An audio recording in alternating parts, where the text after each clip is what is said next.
كلمة أصدر بها هذا الموقف مبارك، فهي كلمة الشكر لله عز وجل الذي من علينا واصطفانا من بين الملايين من المسلمين، من بين المليارات من خلقه، لتلبية ندائه ونداء خليله إبراهيم عليه السلام.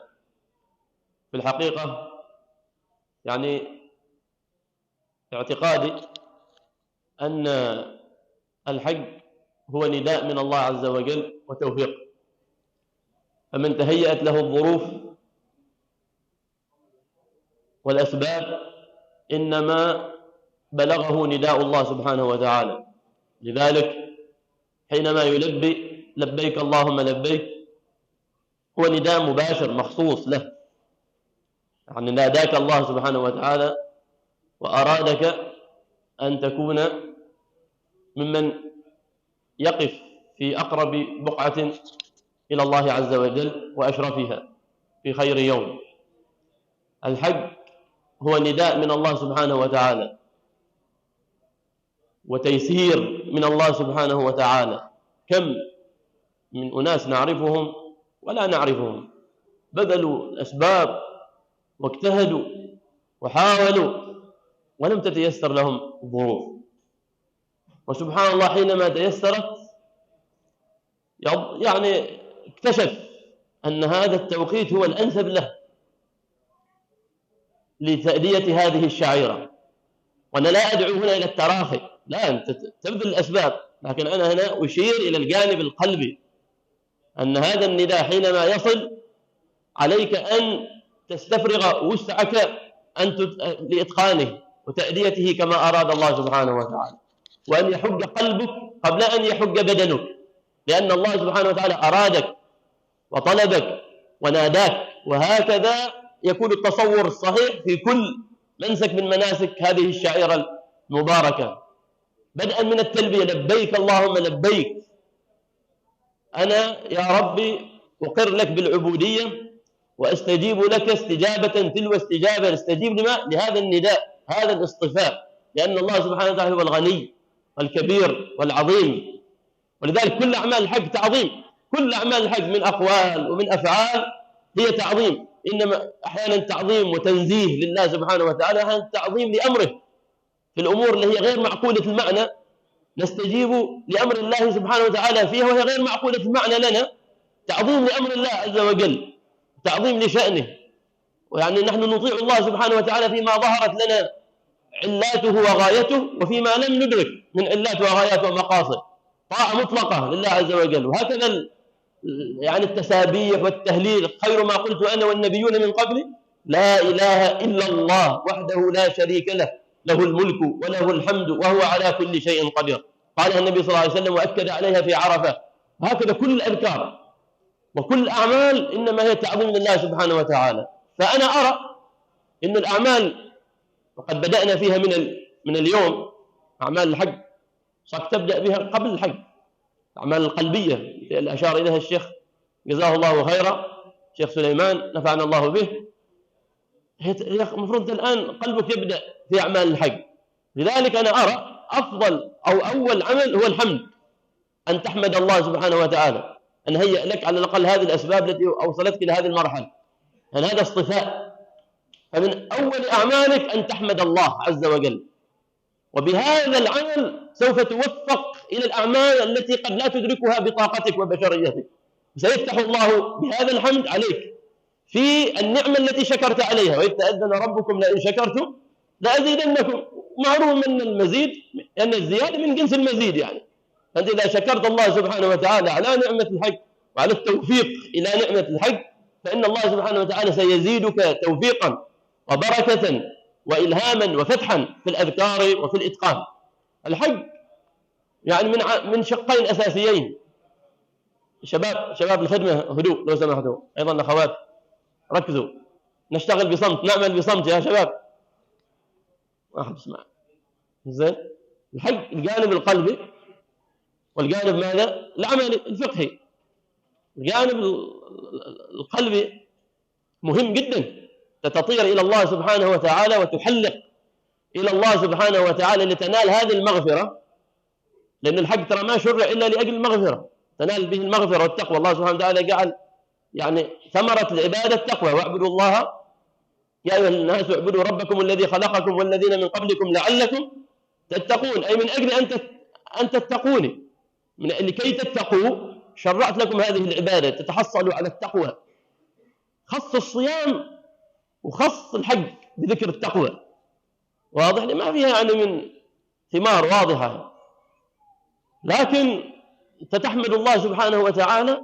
هذا الحمد يوفقك ويفتح لك كما قلت، وأيضا يعينك على تعظيم هذه العبادة، وفعلا شيء عظيم. فإذا عظم الشيء في قلبك عظم البذل له. البذل يتفاوت، يعني الذي نبذله من أشياء لأشياء يتفاوت بذلنا للأشياء بحسب تفاوت المبذول له، فكلما عظم الشيء عظم البذل له، ويعني حرصنا على إتقانه. فلذلك أنت الآن من أعمالك، من آكد أعمالك أن تعظم هذا الأمر وأن تقف وقفه تجعلك يعني معظما للحج. يعني من حج فلم يرفث ولم يفسق رجع كيوم ولدته أمه. والحج مصمم لحرق الخطايا وتخلص الإنسان من الذنوب والمعاصي، ويستعين بالحج أيضا لتحقيق كمالات التقوى والرتب عند الله سبحانه وتعالى. بعد ذلك اشتغل بالاستغفار، خلي يعني آكد أذكارك من هنا إلى ضحى يوم التروية الاستغفار، أكثر من الاستغفار، لأن بعد تحقق التوبة، بعد تحقيق يعني أركان التوبة اللي تفضل بها شيخنا، أنت تحتاج إلى تأكيد، تحتاج إلى عرق لأثر الذنب، لأن الذنب له ظاهر وباطن. ذنب عافانا الله له أثر، فأنت تتخلص من الذنب وتتوب منه وتقبل توبتك إن شاء الله. لكن إن لم تتخلص من أثر الذنب كان الرجوع إليه أسهل، وكان سحب الشيطان لك إلى الذنب أيسر، يقدر لأنه يوجد أثر ما مسحته.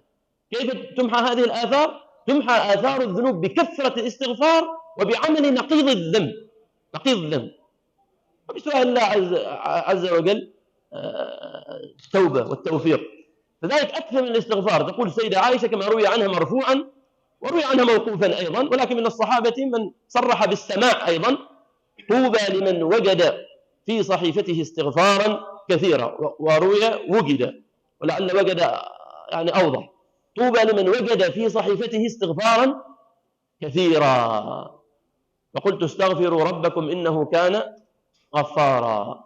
فعلينا أن نكثر من الاستغفار إذن بعد حمد الله عز وجل.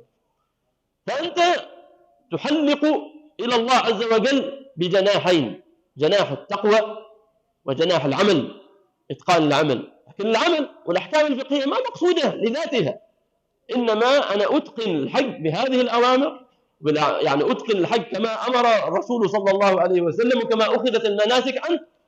لكن أنا ما أؤدي الحج لأجل يعني ما أتفقه وأركز على الأحكام الفقهية لأجل أن أعملها، لا، لأجل أن يكون حجي ماذا؟ صحيحا، فأنال به التقوى والمغفرة والرفعة، وأؤدي هذا الركن. يعني هناك بعض الناس يعني يشتغل بالمسائل يعني حتى يتعلمها وأيضا يشتغل بها قلبا، فتحجبه عن الخشوع وتحجبه عن التفاعل مع الله عز وجل. هذه المسائل الفقهية مهمة، ولكن هي غير مرادة لذاتها، يعني ليست هي المقصد الأساسي. مقصد أن تتقن الحج وأن تعبد الله على بصيرة، وبعد ذلك تركز ماذا؟ على مراجعة النفس وتصحيح يعني مسيرك في هذه الحياة الدنيا، لتكون بعد الحج غير يعني كينونتك قبل الحج.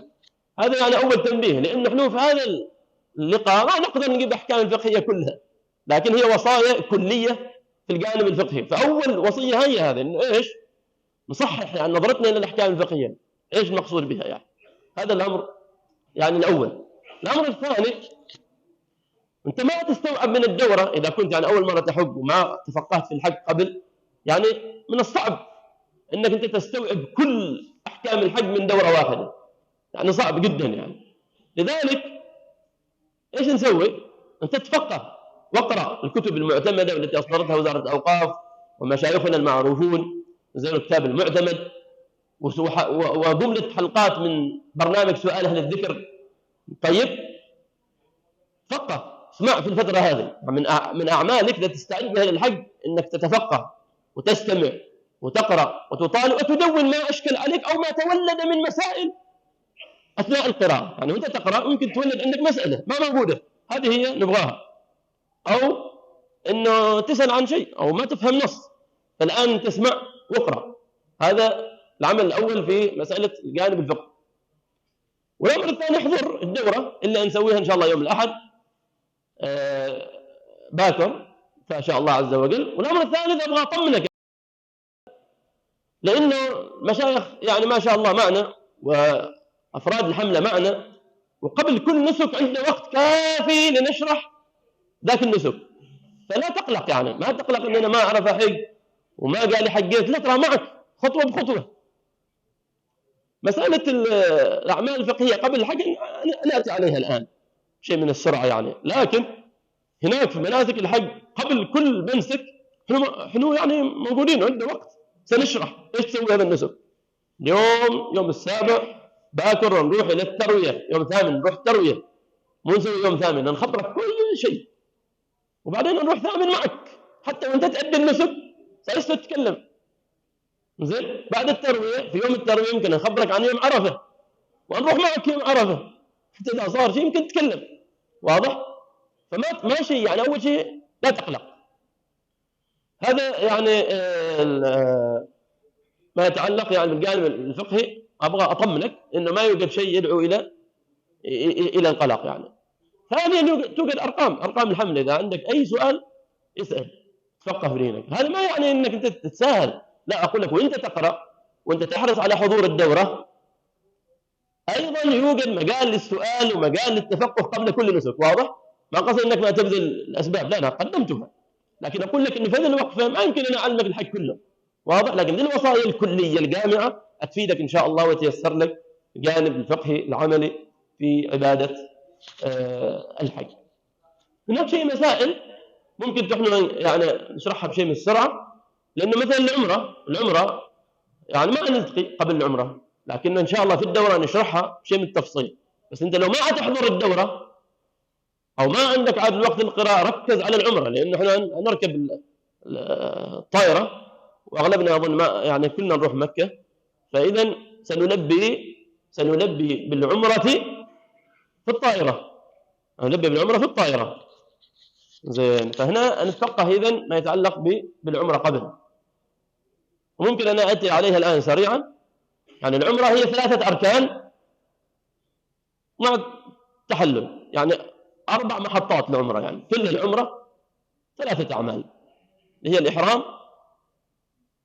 طواف، اي خلاص ما يحتاج، ما شاء الله عليه، السعي، وبعدين ايش؟ تحلل. 3 اركان وكل 4 اركان، يعني المهم 3 اعمال، 3 محطات.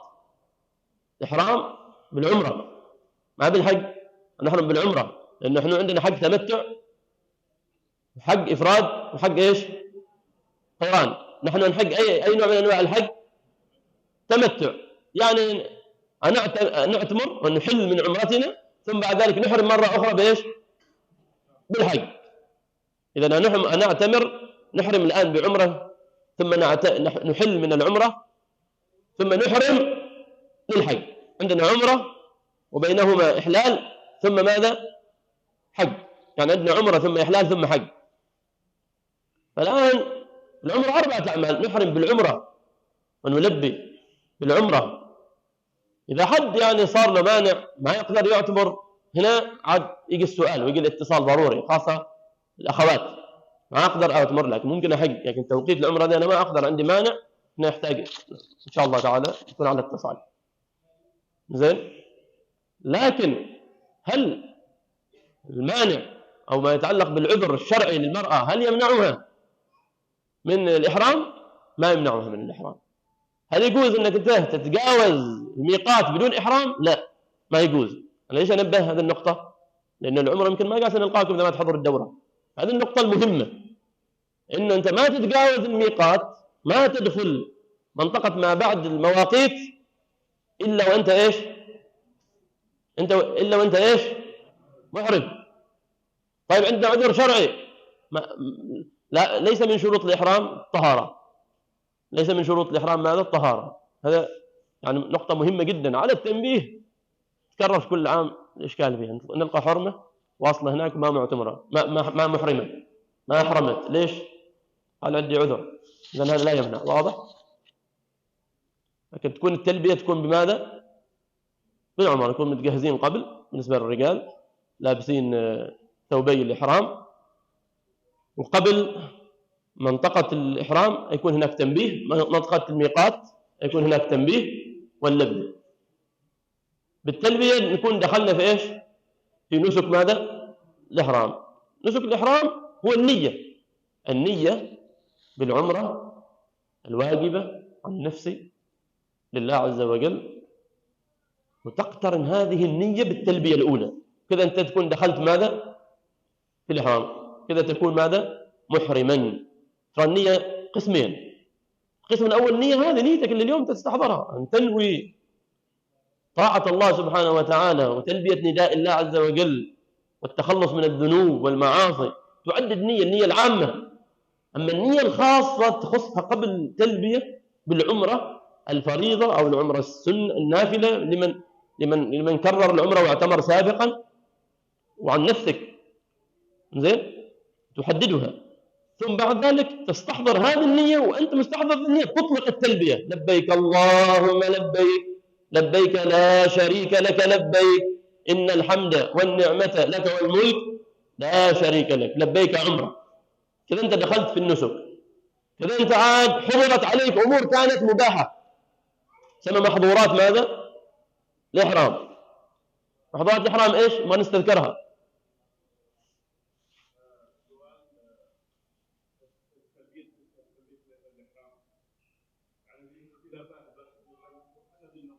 صيغ التلبية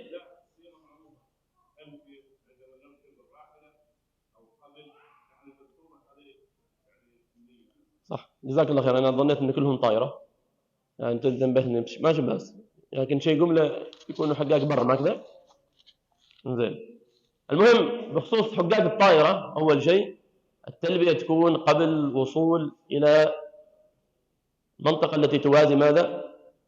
الميقات، قبل ب5 دقائق نطلق التلبية. زين. اللي لبى قبل ذلك ماشي بس، لكن ما يمكن تلبي وانت متجاوز ايش؟ واللي يتجاوز وما لبى عليه يسأل.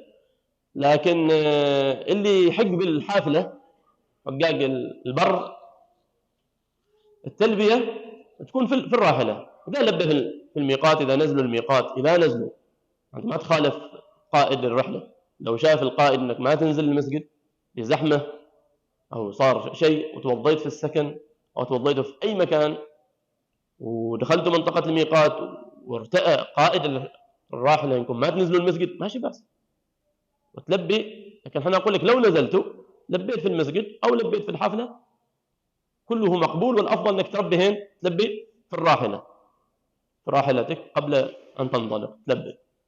زي المسألة واسعة.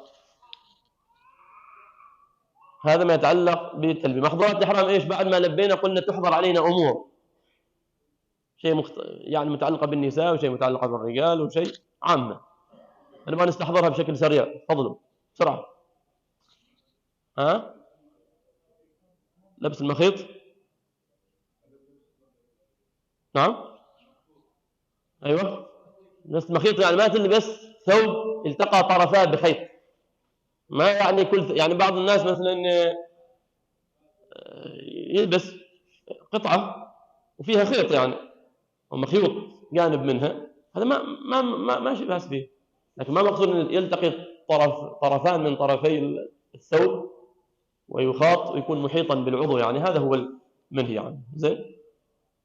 ايش بسرعة؟ الطيب، عقد النكاح. ايوه.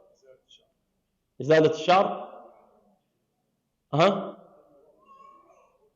تغطية الرأس بالنسبة لمن؟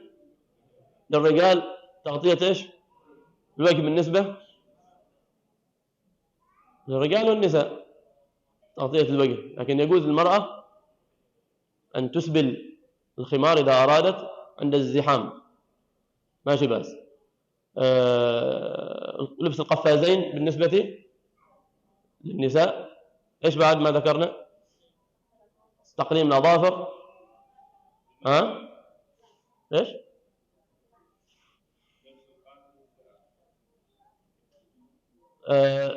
هذا الخاتم، الساعة من المكروهات، ما يلبس إلا إذا احتاج إليها، شيء رخصة، لكن لا الحاجة إليها ما داعية. والحزام أيضا ممكن يلبس الحزام إذا خاف الأمن وبغى يحمل النقود ومضطر إلى هذا، والهاتف ومحتاج إليه، يعني شيء رخصة، لكن يفضل إنه ما يلبس حتى يتجرد لله عز وجل. زين، شيء نسينا ما ذكرنا؟ إيش محظورات الإحرام؟ ذكرني بشيء، هذا أهم شيء، ونسردها يعني إن شاء الله بعدين في الدورة. إذا احتاج الشخص إلى محظور من محظورات الإحرام لظرف طبي، أراد أن يلبس مخيطا أو يحلق شعرا لظرف طبي، فهنا عليه فدية، يفعل ذلك المحظور وعليه ماذا؟ الفدية. الفدية هي إيش؟ إما الإطعام أو الصيام أو دم نسك، ففدية من صيام أو صدقة أو نسك. الصيام 3 أيام، والإطعام 6 مساكين في الحرم، والنسك يذبح دم في الحرم، الفقراء الحرم. هذا لمن احتاج أن يأتي محظورا من محظورات الإحرام لظرف شرعي. الآن لبينا سواء حقاق البر والطائرة والتزمنا بمحظورات الإحرام، يسن أن نكثر من التلبية. التلبية الأولى هي الفريضة، وما بعدها سنة. كلما أكثرت من التلبية زاد أجرك وزاد فضل يعني عبادتك، إلى أن تصل إلى مكة شرفها الله، فتستقبل البيت لتطوف حوله 7 أشواط، بيت العتيق. وهذا الطواف يكون طواف ماذا؟ طواف عمرة ولا طواف حج ولا طواف عمرة وحج؟ طواف عمرة فقط، تنوي به طواف عمرة 7 أشواط. وبعد الشوط السابع تصلي ركعتي ماذا؟ طواف. ثم بعد ذلك إذا تيسر شربت من ماء زمزم، وإن لم يتيسر فليس الشرب بنسك. تتوجه إلى الركن الثالث وهو إيش؟ تنوي به سعي ماذا؟ سعي العمرة، وتتلو قول الله عز وجل: إن الصفا والمروة من شعائر الله، فمن حج البيت أو اعتمر فلا جناح عليه أن يطوف بينهما وأن يطوف بهما، ومن تطوع خيرا فإن الله شاكر عليم. بعض أهل العلم قال هي نسك، وإن كان الراجح أنها ليست نسكا، لكن سنة ثابتة عن رسول الله صلى الله عليه وسلم يحرص الإنسان عليها، ومن نسيها لا شيء عليه. يشرع في السعي، يبدأه بالصفا من حيث بدأ الله عز وجل، ويختم الشوط السابع على جبل المروة. هناك عندنا نكون موجودين معك، ماشي بس أنا ركزت على الإحرام لأنه ممكن ما نلتقي، أنت الطائرة تجلس مكان، يمكن يصعب عليك السؤال. تعال من توصل هناك ترى أنا نعتبر مع بعض ومعك مشرف، واضح؟ معك مشرف، والسعي نسعى مع بعض ومعك مشرف ومعك هاتف وتسأل. الأمور كلها ميسرة، الأمور كلها ماذا؟ ميسرة. هناك شيء يعني مسائل. بعد السعي نتحلل. المرأة تأخذ من مجموع شعرها قيد أنملة، من مجموع شعرها، من مجموع الشعر، من المقدمة والمؤخرة والميمنة والميسرة يجمع، وتأخذ منه قدر أنملة، طرف الأصبع. زين. أما الرجال فإنهم يحلقون أو يقصرون، لكن يأخذون من الشعر ماذا؟ كله، يأخذون من الشعر كله، يكون يعني أخذهم من الشعر محيطا بالشعر. وينبه على أن لا يأخذوا من شعرهم في المسعر مع الناس اللي جالسين هناك بمقاص؟ قال لك تعال لا، لأن هذا يتنافى مع قدسية المكان. والأمر الثاني ما يأخذ من شعرك كله، تمام؟ ويفضل أن نأخذ من جميع شعر. أما هذا الأمر يكون أشد قبحا للنساء، أشد قبحا وفحشا إذا كانت المرأة تأخذ من شعرها أمام الناس هناك، وهذا الشيء تشوفوه يعني موجود.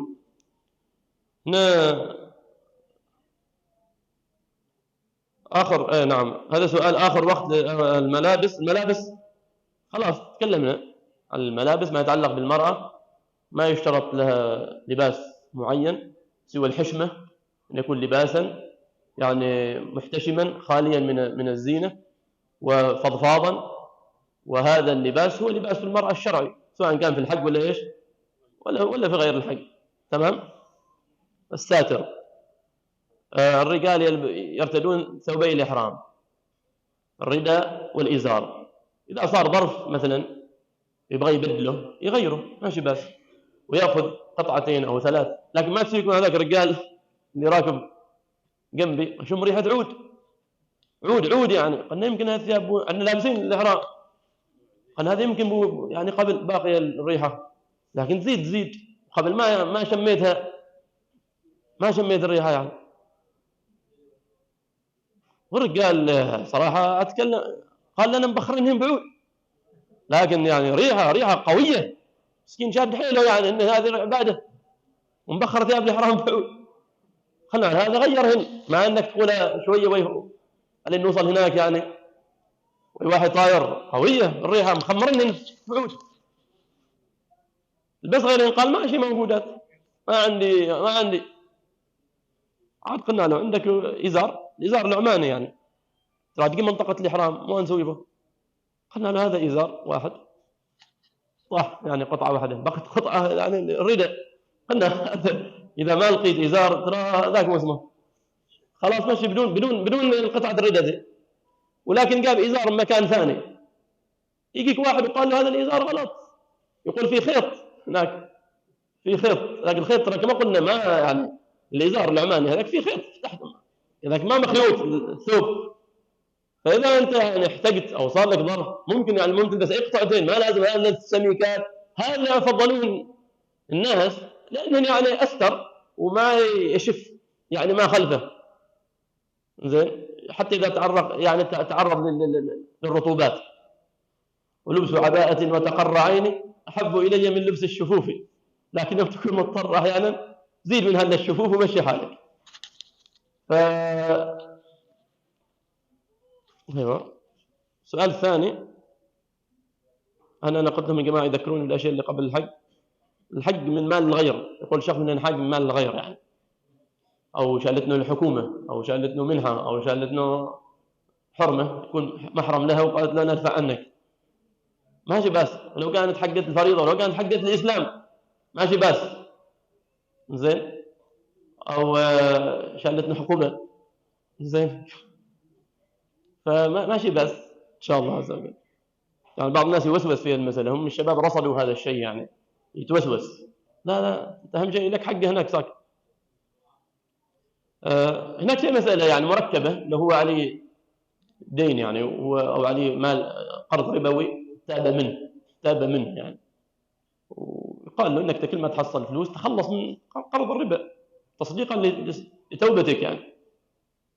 لكنه حصل منحة، هذه المنحة ما يعطوك فلوس عنها، كانت تبغى تسير هذه المنحة، ما تبغى تسير خلاص، ما أنه هو الآن تائب من الربا وما أنه دفع فلوس للحقة ولقى كرسي، هل يروح ولا ما يروح؟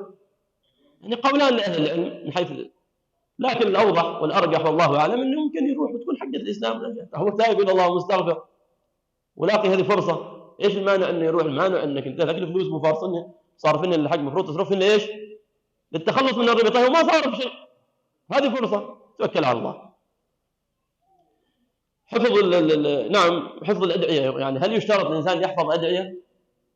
أنا هذا الشيء نتكلم عنه، لكن ممكن هو يقصد حل العمرة القادمة هذه. شوف الدعاء الأصل يكون ما خرج من القلب متصلا بالله عز وجل، هذا أفضل الدعاء. لكن الدعاء المأثور فيه مزايا وفيه فضل، ما أثر عن النبي صلى الله عليه وسلم أو من صالحي هذه الأمة، هذا الدعاء أو ما استنبط من كتاب الله عز وجل أو ما اقتبس من القرآن، دعاء المأثور، دعاء القرآني والدعاء النبوي، دعاء الصالحين الأولياء هؤلاء الصحابة، هذا له مزية يعني. لكن الإنسان ما يقتصر عليه كل أدعيته من محفوظه، هذا خطأ. لا، يكلم ربه، يناجي ربه، يدعو ربه بما فتح الله عليه بلغته، يحاول أن يتأدب مع الله وأن يختار كمالات الألفاظ بحسب طاقته وعلمه ووسعه من غير تكلف. الله سبحانه وتعالى يعني يعلم يعني كل شيء ويسمع كل حي وكل شيء، فعلى الإنسان أن يدعو الله سبحانه وتعالى بقلبه وبلسانه، وأن يستعين بالدعوات المأثورة قدر الإمكان مع حضور قلبه. يعني حتى الدعاء المأثور وهو يدعو به يستحضر قلبه ويتفطن إلى معاني ذلك الدعاء، فإذا يحفظ الدعاء، لكن ليس أمرا واجبا. يعني في عرفة دعاء، في مزدلفة يعني في منى دعاء، في الطواف دعاء، في السعي دعاء. هذه المواطن تدعو الله سبحانه وتعالى فيه بقلبك، تكلم ربك، تستغفره، تذكره، تسبحه، تنزهه، لكن تستعين بالدعوات المأثورة خاصة القرآنية منها والنبوية. لكن حتى هذه الأدعية المأثورة المحفوظة تستحضر فيها قلبك، يعني ما بس تقولها كذا وانت ما عارفها. لكن هل يمكن أقرأها ما لازم أحفظها؟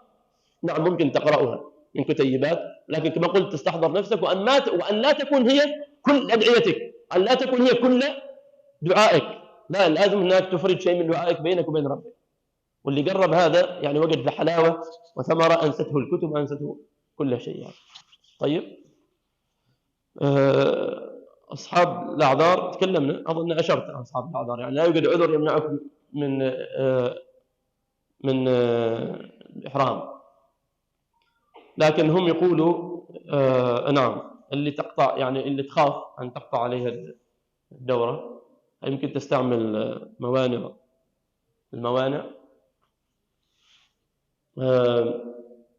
يعني إذا كان هي فعلا يعني تخاف، هذا الخوف ترى يتأكد بالمشي هناك، يعني يمكن أصلا المرأة اللي ما رايحة هناك يعني هناك جهد كبير، يمكن هذا البذل هناك يؤكد هذا الخوف. يعني إذا خايفة مرة مع وجود الجهد هناك اللي هي ما تعرفه، ممكن الخوف هذا يكون مرتين. هل تأخذ هذه الموانع؟ الأمر الآن يعني يجب أن يميل إلى التخفيف أكثر، لأن الحج فيه صعوبة، وإمكانية الحصول على الفرصة ما تخفى عليكم، يعني صعوبة.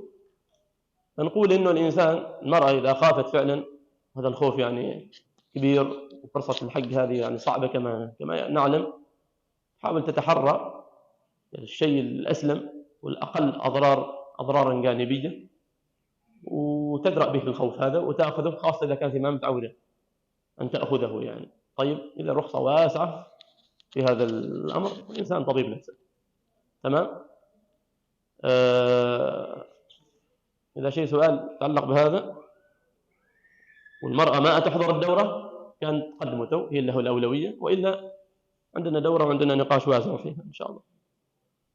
هذا ما يتعلق بحبوب المنع. يعني طبعا العلماء ما يريدوا المرأة يعني على أتفه الأسباب تستعمل الموانع هذه، لكن كما الحج والخوف من فوات الحج وفرصة ما تكرر في العمر مرة، ممكن على أن لا تستمر عليه، وأن تستشير الطبيب الحاذق أو الطبيبة الحاذقة، وتأخذ يعني المنتج الأقل ماذا ضررا.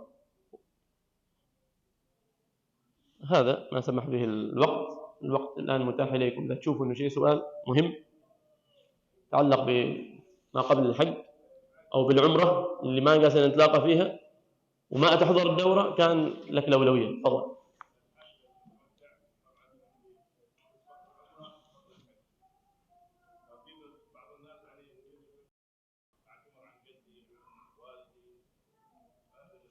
تكرار العمرة للمتمتع بعد عمرة التمتع، بعد العمرة اللي تكلمنا عنها، قال لك عندي وقت أبغى أكرر العمرة، هذا سؤالك؟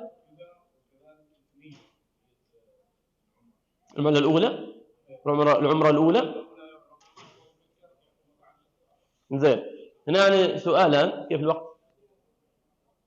يعني يقول لك إنه يكرر العمرة قبل فريضة الحج قبل اليوم الثامن، أو إنه ما يكررها. هي العمرة الأولى ما تكون عن نفسه، تكون عن غيره، وهو يحج عن نفسه. إذا كان هذا الرجل سبق له أن اعتمر عمرة الفريضة على الراجح اعتمرها، فهل عمرة التمتع له أن يعتمرها عن غيره؟ هذا محل خلاف بين أهل العلم.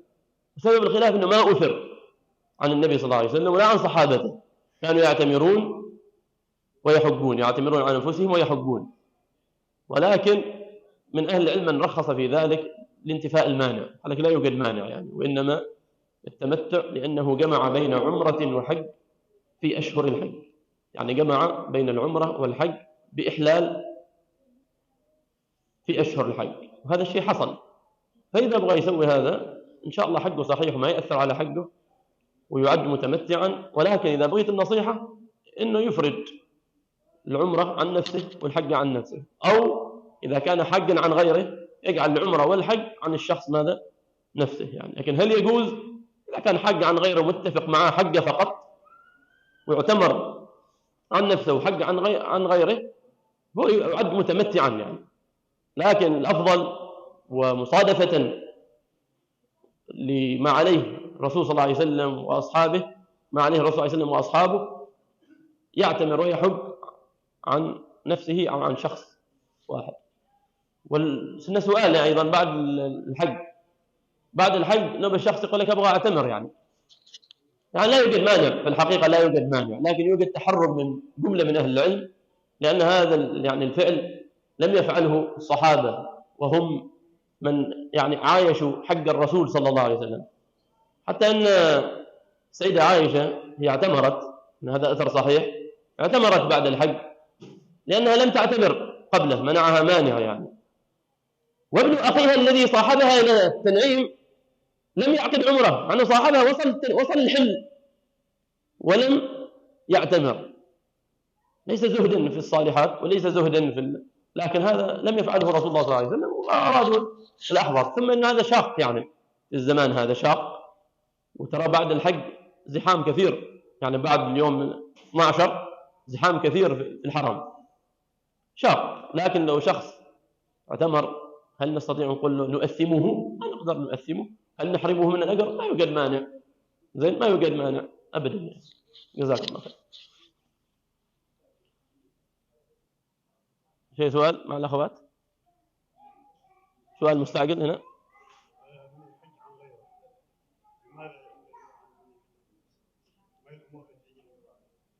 الذي يحج عن غيره يراعي النية أول شيء، ينوي هذه الحجة عن فلان ابن فلان، ويستحضر هذه النية في الإحرام وفي كل ركن من الأركان، زين، ويشهد على هذا. وليس الإشهاد يعني من أعمال الحج، ولكن يشهد لأنه حق لمن تحج عنه يعني، إذا كان يعني الحاج أجيرا. أما إذا كان متطوعا فلا حاجة للإشهاد. نعم، حتى لا ينوي حتى هذا الهدي ينوي عن من حج عنه يعني. جزاكم الله خير. شيخ سليمان كمل، رقع الأمور، رتب، صوب. جزاكم الله خير. ضيفهم. نختم شباب، إخوان، آباء، بارك الله فيكم، جزاكم الله خير، وإلى الملتقى إن شاء الله في الدورة وأيضا في الحج بإذن الله سنكون معا. ونسأل الله سبحانه وتعالى أن ييسر لنا هذه العبادة تيسيرا، فتيسير العسير عليه يسير. نسأل الله سبحانه وتعالى أن يلطف بإخواننا في غزة وفلسطين وسائر البقعة المباركة، اللهم الطف بهم وانصرهم نصر عزيز مقتدر. اللهم إنا نسألك أن تلطف بهم وأن تنصرهم وأن تدحر عدوك وعدوهم. اللهم يا ذا الجلال والإكرام نسألك أن تبشرنا ببشائر النصر قبل أن نحج بيتك المعظم. نسألك يا ربنا أن تتقبل شهداءهم وأن تثبت مجاهديهم يا ربنا يا أكرم الأكرمين. لا تنسوهم أخوات وإخوان، لا تنسوهم من الدعاء. فقد صلينا وتوضأنا وهم لم يجدوا الوضوء، وأكلنا ولم يأكلوا، وجئنا إلى هنا آمنين مطمئنين وهم في خوف وذعر، ونفكر في الحج ونختار الحملات وهم أصلا لا يتصورون الحج.